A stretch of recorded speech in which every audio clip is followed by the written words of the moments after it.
Muy buenos días, bendiciones para todos. Son bienvenidos esta mañana a nuestro tiempo devocional. Que el Señor le bendiga rica y poderosamente en esta mañana y en especial en este tiempo. Este tiempo que hemos destinado para la oración, para la palabra, pero también para el crecimiento. Recuerde que ese es nuestro papel, esa es nuestra tarea, el crecimiento espiritual. Y quiero invitarles a que en esta mañana demos inicio a nuestro tiempo devocional leyendo lo que nos dice el Salmo 107.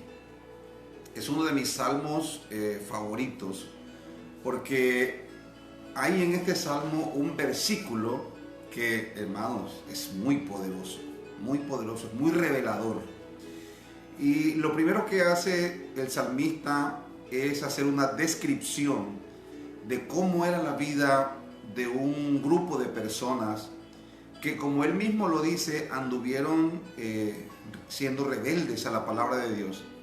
Dice la Biblia que anduvieron errantes, que anduvieron afligidos, que estaban atormentados, estaban aprisionados en aflicción y en hierros. Y es una descripción bastante particular, ¿no?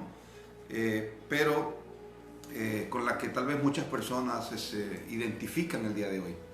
Entonces leemos en el Salmo 107, versículo 10, dice: algunos moraban en tinieblas y sombra de muerte, aprisionados en aflicción y en hierros, por cuanto fueron rebeldes a la palabra de Jehová y aborrecieron el consejo del Altísimo.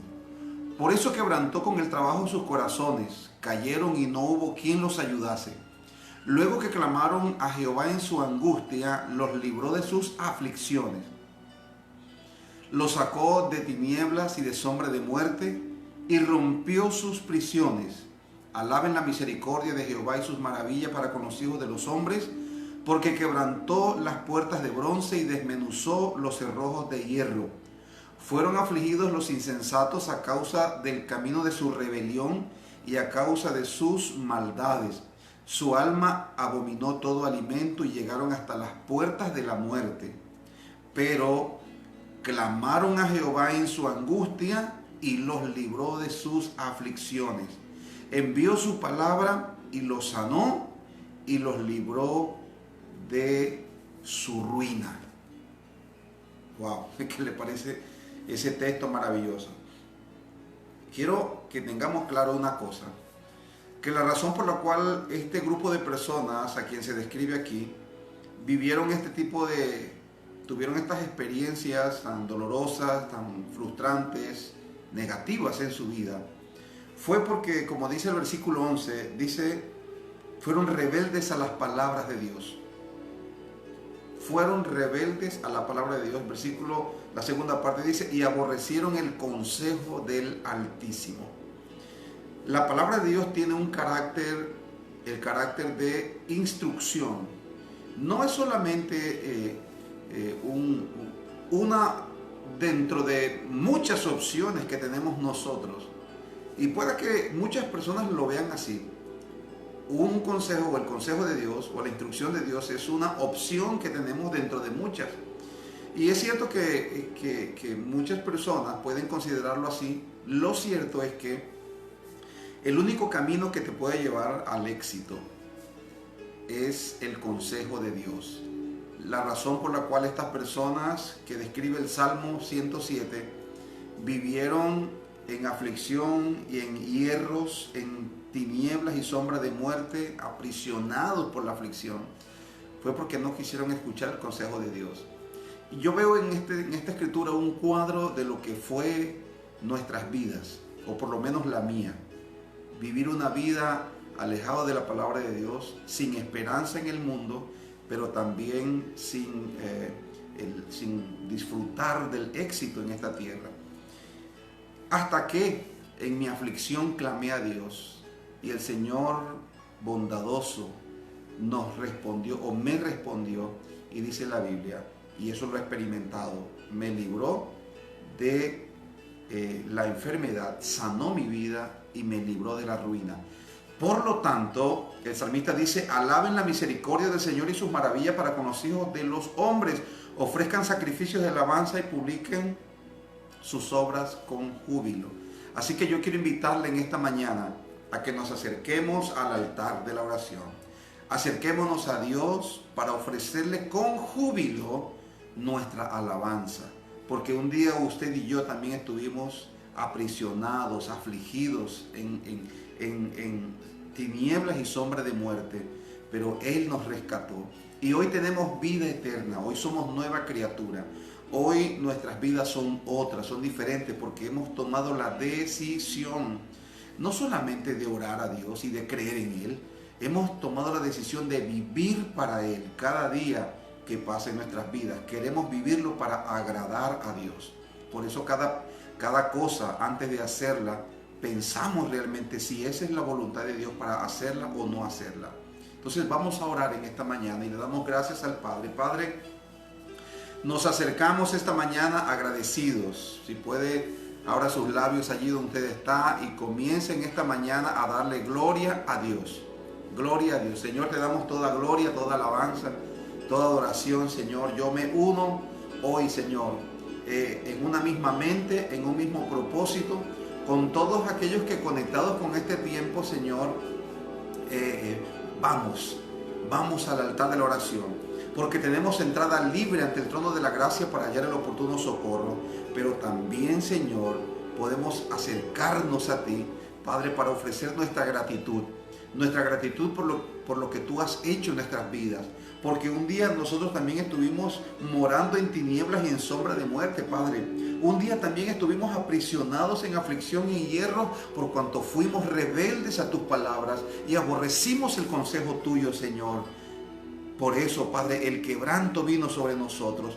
Por eso nuestros corazones, Señor, decayeron, desfallecieron. Por eso, Padre Celestial, caímos y no hubo quien nos ayudase. Pero cuando clamamos en nuestra angustia, Señor, tú nos libraste de nuestras aflicciones, nos sacaste de tierra y de sombra de muerte y rompiste nuestras prisiones, Padre. Por eso te damos gracias en esta mañana. Por eso te alabamos, Señor. Alabamos tu misericordia y tus maravillas para con nosotros, Padre Celestial. Porque tú, Señor, quebrantaste las puertas de bronce y desmenuzaste los cerrojos de hierro. Aleluya. Tu palabra dice que fueron afligidos los insensatos a causa, Señor, de su rebelión, a causa de sus maldades. Su alma abominó todo alimento. Esa fue nuestra vida, Padre, en episodios, Señor, pasados. Pero luego que clamamos a ti, tu palabra dice que tú nos libraste, Señor. Y eso es lo que hemos experimentado. Esa es la razón, Padre. Ese es el motivo por el cual venimos delante de ti, para agradecerte. Agradecerte por todo lo que tú has hecho, por todo lo que estás haciendo y por todo lo que tú harás, Padre. Gracias porque tú, Señor, nos tomaste de lo vil y de lo menospreciado, Padre Celestial. De allí nos tomaste y nos has hecho sentar con los príncipes de tu pueblo. Nos has dado privilegios, Padre Celestial, grandiosos, amorosos, Señor. Gracias. Aquí están nuestras vidas en esta mañana, Padre. Aquí están nuestras vidas. Las presentamos porque si hay algo que deseamos, Padre, en esta mañana, es que venga tu reino a nuestras vidas. Que el gobierno de Dios, el gobierno del Espíritu Santo, Señor, se establezca en nosotros en este día, Padre. Señor de la gloria, entregamos a ti todo nuestro ser. Como tu palabra dice, nuestra alma, nuestro cuerpo y nuestro espíritu, Señor, están delante de ti. Padre, examínanos. Examínanos y límpianos de toda maldad, límpianos de todo pecado, Señor, porque la sangre preciosa de Jesús está disponible para nosotros. Hoy confesamos nuestras debilidades, delante de ti, Señor, y clamamos a ti por limpieza, por santificación. Clamamos a ti, Padre, porque tú eres el Dios que nos levantas. Tú eres el Dios que nos perdona, el Dios que no te das por vencido con nosotros, el Dios que día a día, Señor, estás trabajando en nosotros para perfeccionar la obra que has comenzado en nosotros. Oh, aquí están nuestras vidas en esta mañana. Que este tiempo de búsqueda, Señor, que este tiempo de oración sea un tiempo de renovación, un tiempo de restauración, y que tu presencia a través de este tiempo, Padre, sane los los enfermos.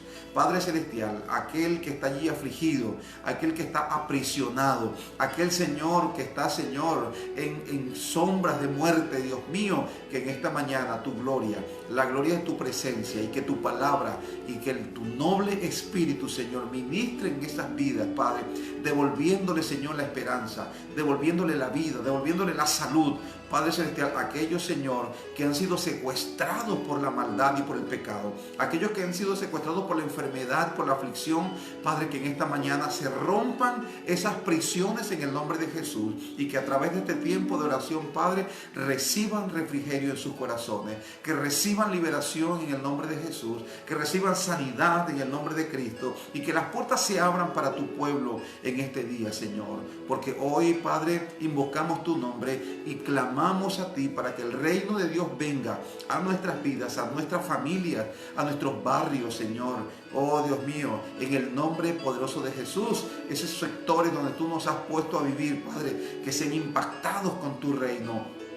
En el nombre de Jesús, que nuestros amigos, Señor, sean influenciados poderosamente por tu reino, para que ellos también puedan ser salvos, Señor, y puedan ser libres y puedan experimentar tu misericordia. Y como lo dice el Salmo, juntos, todos nosotros, podamos ofrecer sacrificios de alabanza y publicar tus obras con júbilo, Señor. Gracias te damos en esta mañana, en el nombre de Jesús. Aleluya. Amén. Y amén, gloria a Dios, gloria al Señor. Bien, mis hermanos, que el Señor les bendiga a todos. Qué bueno estar conectados, ¿no? Conectados, que nuestro corazón, que nuestro espíritu pueda estar conectado con Dios y con su palabra. Recuerde que Jesús dijo en Juan capítulo 15, dijo: yo soy la vid verdadera y mi Padre es el labrador. Luego dijo: ustedes son los pámpanos, las ramas. Y el Señor dijo: todo aquel que permanece en mí y yo en él llevará mucho fruto. Entonces hay una dependencia, hay una permanencia que nosotros debemos mantener. Jesús dijo: si mi palabra permanece, si vosotros permanecéis en mí y mis palabras permanecen en vosotros, pedid todo lo que queráis y os será hecho. Qué lindo, ¿verdad? Qué lindo que mientras permanecemos en Dios estamos completamente seguros que Él va a ayudarnos, Él va a hacer fluir sus recursos a nosotros, a nuestras vidas. Así que no se desespere, no se aflija, porque todas las cosas, dice la Biblia, que tienen su tiempo. Entonces vamos a esperar el tiempo de Dios. Mientras esperamos, nos gozamos, nos alegramos, seguimos siendo hijos, seguimos siendo padres, seguimos siendo esposos, hermanos, esposas, etcétera. Cumplamos con gozo y con alegría el rol que Dios nos ha asignado, el rol que tenemos delante de Dios en esta sociedad también, y esperemos la buena voluntad de Dios, que es agradable y es perfecta. Aleluya. Vamos a la palabra de Dios esta mañana para tener nuestro reto de crecimiento el día de hoy. Recuerde que estamos leyendo la carta del apóstol Santiago. Vamos a leer en el capítulo 4, en el versículo 13. Santiago capítulo 4, versículo 13. Quiero que leamos allí la palabra de Dios y miremos la instrucción que nos da el apóstol Santiago. Recuerde que este Santiago que escribe aquí es el hermano biológico del Señor Jesús, que luego se convierte en un apóstol, o que el Señor lo establece como un apóstol, porque un apóstol es una persona a quien Dios llamó. Los 12 apóstoles fueron personas a quienes estuvieron con el Señor desde el inicio de su ministerio hasta la resurrección. Entonces dice la Biblia que el Señor lo llamó para el apostolado. Entonces este hombre, ahora este apóstol, este ministro con la sabiduría que el Señor le ha dado, él lo que hace es que intenta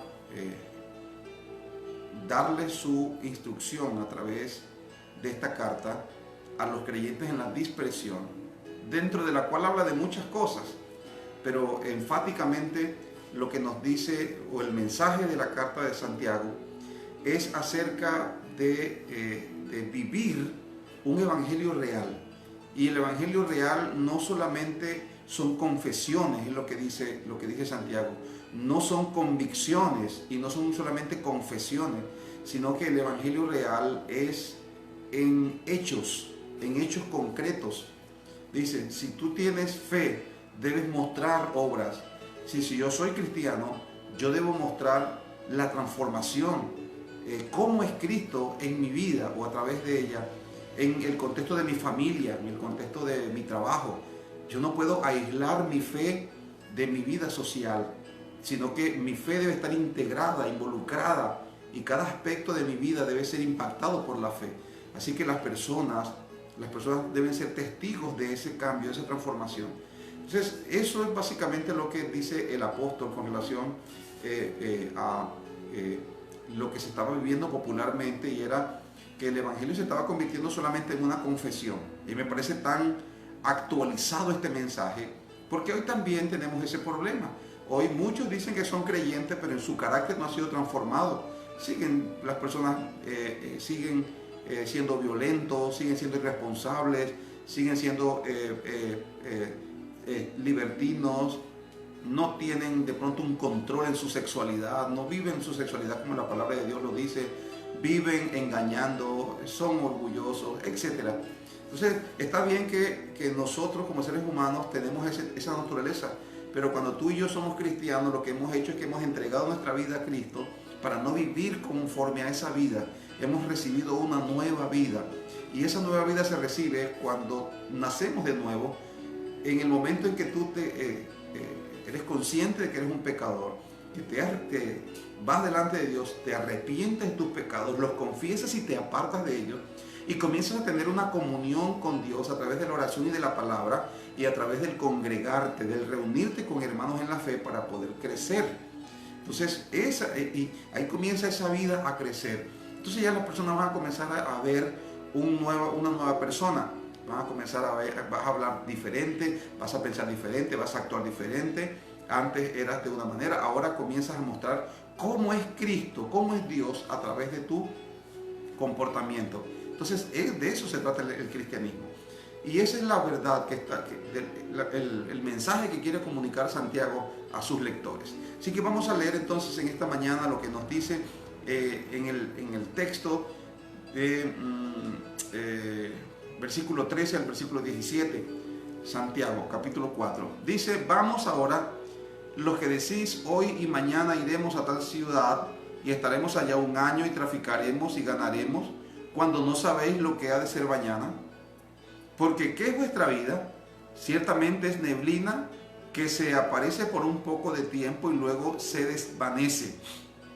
En lugar de lo cual deberíais decir, si el Señor quiere, viviremos y haremos esto o aquello.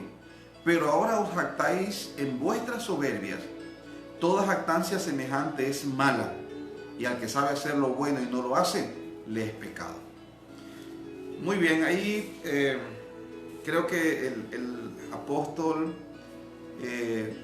aborda un tema bastante común entre nosotros. ¿Cuál es el tema que aborda el apóstol? Habla acerca de la jactancia de nuestro corazón. La jactancia es el orgullo de una persona que tiene en un alto concepto sus propios méritos y que busca con afán excesivo ser admirado y considerado por ello. Esa es la jactancia. Entonces el apóstol está hablando, dando un mensaje a los creyentes. Debe haber una diferencia entre el hombre que teme a Dios, el discípulo de Cristo, y la persona que no es discípulo. Y yo quiero resumir esto de esta manera. Hay muchas personas que pueden ser conscientes de que Dios existe. Hay personas que pueden estar involucrados con los asuntos espirituales, es decir, tienen una Biblia, les gusta escuchar los mensajes cristianos, les gusta ir de pronto a una iglesia, pero no todo el que va a una iglesia, no todo el que le gusta leer la Biblia y escucharla es un cristiano, es un discípulo. Porque es un discípulo, según en las palabras de Santiago, un discípulo es un hacedor de la palabra. Es decir, si yo estoy escuchando que Dios me dice que si yo escucho, si yo recibo una instrucción de Dios con relación a algún aspecto en mi vida, yo debo hacerlo, no debo justificarme diciendo, ay, es que yo soy débil, es que yo soy nuevo, es que yo no sé. No. Aquí hay algo que define quién es un discípulo. Es el que hace la voluntad de Dios, el que hace la palabra. El que no la hace no es discípulo. Jesús lo dijo: el que oye mi palabra y la hace, le compararé con un hombre prudente que edificó su casa sobre la roca. Y vinieron ríos, soplaron vientos y la lluvia vinieron y dieron con ímpetu contra aquella casa y no cayó, porque estaba fundada sobre la roca. El que oyó e hizo. Pero aquel que oye el mensaje y no lo hace, dice la palabra de Dios, es semejante a un hombre insensato que edificó su casa sobre la arena. Y descendieron ríos, soplaron vientos y vino la lluvia y dieron con ímpetu contra aquella casa y cayó, dice la Biblia, y fue grande su ruina. Jesús resumió esto así. Jesús dijo, aquí es el que haga. Aquí es el que haga. Y estuvimos hablando de que la salvación no es por obra, pero ¿cuál es el creyente que hace? Aquel creyente que identifica cuál es la voluntad de Dios y la hace. Si la voluntad de Dios es perdonar, perdono. Si la voluntad de Dios es que yo muera la mentira y comience a hablar verdad, voy a hablar verdad. Si la voluntad de Dios es que yo abandone determinada relación que no me conviene, que está en contra de la palabra, entonces yo la voy a abandonar. Si la voluntad de Dios es que yo me reconcilie con mi familiar o con esa amistad, con esa persona con quien discutí, yo me voy a reconciliar. Si la voluntad de Dios es que yo abandone un amante y vuelva con mi esposa, con el esposo, esa es la voluntad de Dios, eso lo voy a hacer. Porque esa es la voluntad de Dios y ese es un hacedor de la palabra. Entonces nosotros nos justificamos y decimos, no, mira, yo, etcétera, ¿no? Buscamos justificaciones para no hacerlo. Pero recuerde que es un hacedor de la palabra, los que son justificados delante de Dios. Entonces, dice Santiago dice, toda jactancia es mala, es pecado. Y enfatiza y dice, aquellos que se jactan del día de mañana, aquellos que dicen, hoy y mañana iremos a la ciudad y estaremos allá un año y traficaremos, ganaremos, cuando realmente no sabes lo que será el día de mañana. Entonces ahí está hablando acerca de la jactancia. Las personas jactanciosas presumen y alardean de sí mismas y de sus propias cualidades y de sus propios planes. Voy a hacer esto con mi vida, voy a hacer esto, voy a hacer aquello, he pensado hacer esto. Y no está mal hacer plan, porque realmente la Biblia, Dios realmente bendice la mano diligente, aquella persona que planifica, aquella persona que presupuesta, aquella persona que piensa las cosas bien antes de hacerlas. Pero ¿cuál es el punto aquí? El punto aquí es planear. Aquí el punto es determinar hacer cosas sin tomar en cuenta la voluntad de Dios, sin tomar en cuenta a Dios. Y aun cuando muchas cosas dependen de nosotros, de nuestras capacidades, de nuestras habilidades, de nuestra diligencia, debemos considerar con humildad la voluntad de Dios. Antes de hacer algo, antes de dejar algo, antes de comenzar con alguien o antes de dejar a alguien, usted debe preguntarse, Señor, ¿esta es tu voluntad? ¿Está bien lo que estoy haciendo delante de ti? ¿Qué harías tú? Y como siempre he dicho, cuando un creyente no logra identificar la voluntad de Dios en un asunto porque tal vez no tiene la experiencia, no tiene el conocimiento de la palabra, pues entonces buscamos ayuda en una persona que sea espiritualmente estable, una persona que tenga un testimonio, porque tampoco podemos buscar ayuda a cualquier persona. Ese es un problema, porque Jesús dijo que si un ciego guía a otro ciego, ambos caerán en el hoyo. Entonces yo tengo que buscar, si necesito guía, necesito buscar a alguien que pueda ver. Es decir, alguien que tenga el conocimiento de la palabra, pero no solamente el conocimiento, sino que sea alguien que ha demostrado por su conducta, por su comportamiento, que es un hombre, que es una mujer de Dios. Y que si el consejo que me va a dar, que sea otra cosa, el consejo me lo muestre a través de la palabra. Siempre he dicho esto: cuando usted va a pedir un consejo, no le diga a las personas, dime tú qué piensas de esto. Obviamente si es un creyente. Dime tú qué piensas de esto. Si usted busca a un consejo, tampoco espere que la gente le diga qué es lo que usted debe hacer.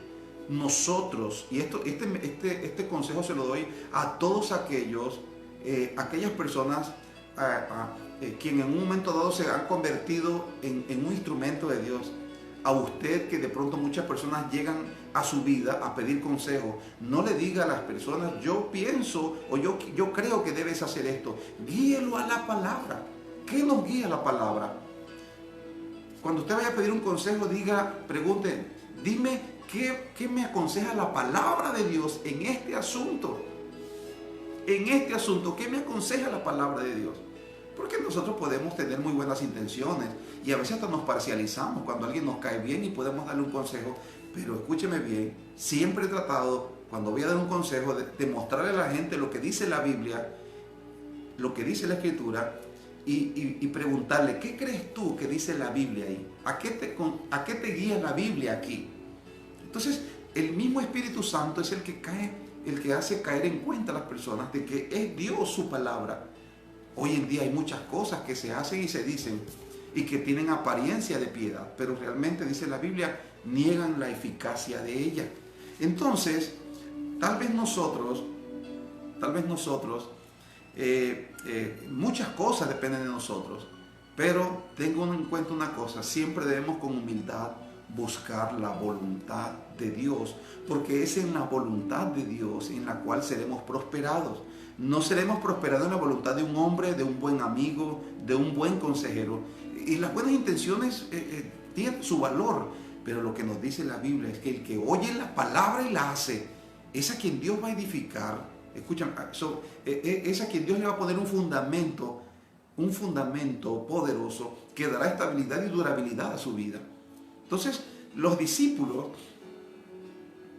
sometemos a Dios nuestros planes, porque el éxito depende de ellos. Santiago dice, vamos ahora a lo que dicen, hoy y mañana haremos esto. O sea, jactancia. Tal vez soy una persona que tiene la habilidad, tiene la capacidad, tiene el recurso. Soy un buen planeador, un buen planificador, pero eso no es suficiente, dice Santiago. Necesitas decirle al Señor, Señor, ¿es correcto estos planes? ¿Están bien estos planes, Señor? ¿Qué dices tú de esto, Padre? ¿Qué dices tú de estas amistades? ¿Qué dices tú de estas decisiones? ¿Qué dices tú de este negocio? ¿Qué dices tú, Señor, de esta relación? ¿Qué dices tú? ¿Qué dice Dios? ¿Por qué razón, pastor? Porque en la voluntad de Dios es que usted y yo seremos prosperados. Pregúntele la voluntad de Dios. No se ponga a estar afanándose por querer entrar o salir de una situación. Más bien, ore a Dios y pregúntele su voluntad al respecto. La voluntad de Dios te va a dar paz, te va a dar dirección, te va a dar estabilidad. La dirección de Dios te va a dar seguridad. No importa donde tú estés, no importa lo que estás haciendo, si no lo estás haciendo, aun cuando muchos lo hagan, cuando conoces la voluntad de Dios y te enfocas a hacerla, entonces eso va a traer estabilidad a tu vida. Tomar en cuenta la voluntad de Dios no es solo orar por los planes. Porque yo puedo decir, yo hice mis planes, Señor, por favor, ora por ellos, o pedirle a alguien que ore por mis planes, los planes que yo he hecho. Eso no es tomar en cuenta la voluntad de Dios. Tomar en cuenta la voluntad de Dios, escúcheme, es ver que lo que nosotros vamos a hacer esté alineado, sincronizado con lo que Dios dice claramente en su palabra. Eso es hacer la voluntad de Dios. Eso es tomar en cuenta la voluntad de Dios. Que yo tomé en cuenta la voluntad de Dios porque es que yo siempre invoco a Dios. No, esto aquí es así. Esto es aquí.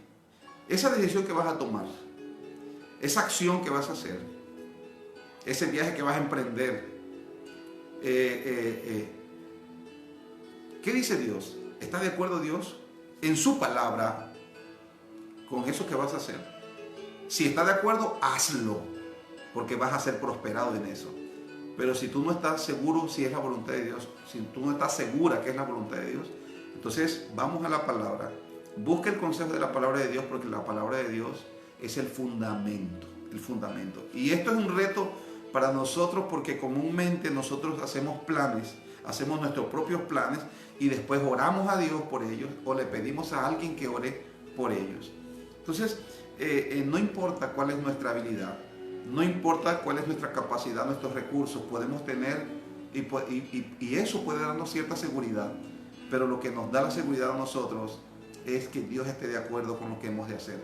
Por eso Santiago dice que no nos gloriemos, que no seamos jactanciosos. Por eso el reto del día de hoy es no hacer alarde de nuestros propios planes, más bien seamos humildes y vamos a someterlos a Dios. Y yo quiero no solamente planearle a usted que usted pueda tomar este reto, sino que hoy oremos por esos planes que usted tiene, esos planes que ha pensado hacer. ¿Qué le parece? Quiere que tomemos un tiempo esta mañana y oremos por ellos. Entonces, primeramente vamos a aceptar el reto de Dios. Padre, venimos delante de tu altar para darte gracias por tu amor, por tu misericordia. A pedirte perdón también, Padre, porque muchas veces nosotros hemos sido, Señor, soberbios, hemos sido, Padre Celestial, jactanciosos, porque no tomamos en cuenta tu palabra, no tomamos en cuenta tu voluntad para hacer nuestros planes. Te pedimos perdón por ello, Señor, pero hoy nosotros queremos arrepentirnos y volvernos a ti, Padre, y comenzar, Padre, a vivir de una manera diferente con relación a esto. Cada vez que vayamos a hacer un plan, cada vez que vayamos a tomar una decisión, vamos a considerar tu voluntad. ¿Qué es lo que tú dices con respecto a esta decisión o esta acción que yo voy a hacer? Y si está de acuerdo, vamos a hacerla. Y si no está de acuerdo, puedo querer mucho, Padre, pero será, Dios mío, será desechada esa opción, porque tú, Señor, no estás de acuerdo con eso. Así que hoy nos volvemos a ti, Dios mío, y aceptamos el reto de no hacer alarde de nuestros propios planes, Señor, sino más bien de someter a ti, Señor, someter a ti nuestros planes. En el nombre de Jesús, Padre, queremos tomarnos un tiempo para orar por los planes. Póngalos delante de Dios. Dígale: Padre, he pensado esto, he pensado aquello, no sé cuál es el plan que usted tiene. He pensado mudarme, he pensado comprar una casa, he pensado hacer un negocio, comprar un vehículo, he pensado iniciar un negocio, he pensado abandonar esto. No sé cuál es su plan. Pues preséntelo delante de Dios en esta mañana. Padre, presentamos nuestros planes delante de ti, porque tú has dicho, Señor, en tu palabra, que no nos debemos jactar, sino que en lugar de lo cual debiéramos decir: si el Señor quiere. Padre, queremos tomar en cuenta tu voluntad, tu palabra, acerca de los planes en nuestra vida. No queremos hacer alarde.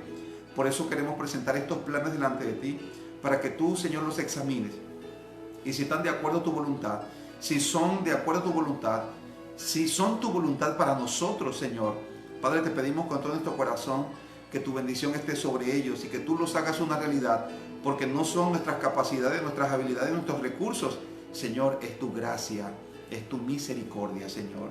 Es, Señor, tu fuerza, tu poder, Padre Celestial. Pero también te pedimos, Señor, que si los planes que tenemos no están alineados a tu voluntad para nosotros, te pedimos, Señor, que, Señor amado, no los permitas.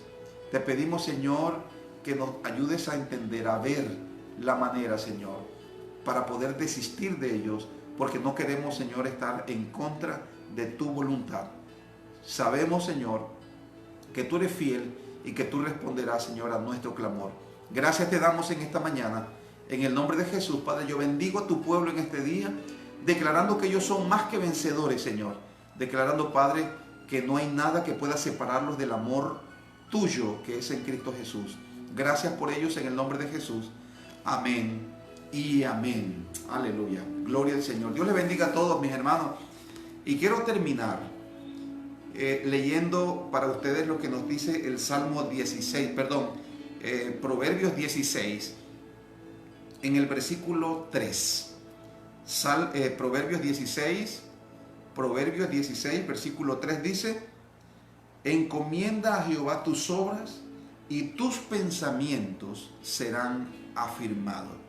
Escuche, encomienda a Jehová tus obras y tus pensamientos serán afirmados. No se olvide que esa es una ley espiritual y que se cumplirá. Encomienda al Señor tus obras y tus pensamientos serán afirmados. Que el Señor te bendiga.